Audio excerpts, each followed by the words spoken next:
4 km, la section de franchissement de la Loire se situera entre la RD 951 au sud et la RD 960 au nord.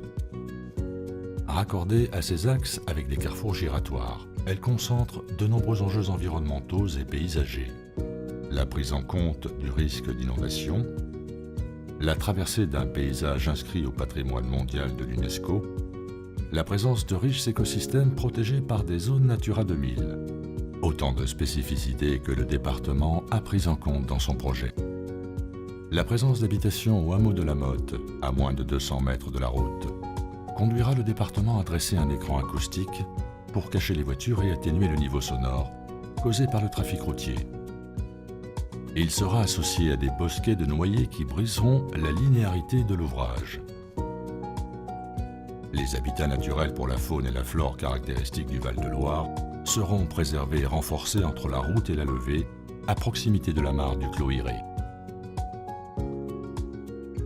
Ils favoriseront l'accueil de la biodiversité. Le tracé franchira la levée de Loire au niveau de Pontvilliers. Bien qu'elle paraisse supportée par la digue de protection contre les inondations, la route sera en réalité portée par des fondations profondes, ancrées dans la roche calcaire à 15 mètres de profondeur. Ce choix de construction garantira l'intégrité de la digue en cas de forte crue. Les boires constituent naturellement une zone d'expansion de crue à partir d'une crue cinquantennale. La création d'un pont de 75 mètres permettra l'écoulement des eaux de crue. Une légère déclivité des terrains guidera les eaux vers le pont en les écartant du pied de la levée.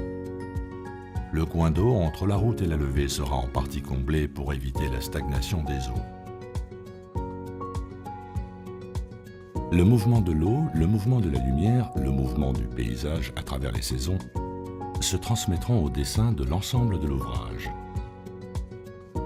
Le tablier mixte est constitué d'un caisson métallique et d'une dalle en béton. Son inertie variable rappellera les anciens ponts en maçonnerie de la Loire. Mais sa technologie moderne allongera et rythmera les travées pour accentuer l'effet de transparence et conserver les perspectives horizontales de la Loire. L'ondulation du tablier créera des belvédères et apportera sur le caisson une ombre dynamique. La pile vrillée s'efface pour laisser passer le fleuve. Sa finesse participera à l'ouverture des perspectives. Sa couleur rappellera les sables de Loire. Enfin, la culée reprendra la force, la tension de l'ouvrage pour l'ancrer agréablement dans son territoire. Sur le pont, les circulations d'eau seront sécurisées pour accéder au belvédère.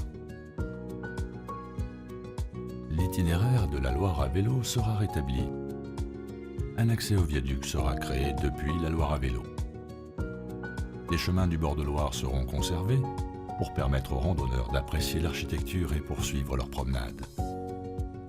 Les remblais d'accès au viaduc seront adoucis pour éviter l'effet de masse dans le lit et rendre la partie basse des rampes à l'exploitation agricole. Les talus de la pénétration dans le coteau nord de la Loire seront également adoucis et plantés pour recoudre la trame végétale existante et atténuer l'effet de tranchée. Pour compenser l'impact du défrichement dans le bois de la Tingie, indispensable pour rejoindre la RD 960, des reboisements seront réalisés. Ils assureront la continuité du massif boisé et supprimeront l'impact paysager du passage au-dessus de la voie ferrée.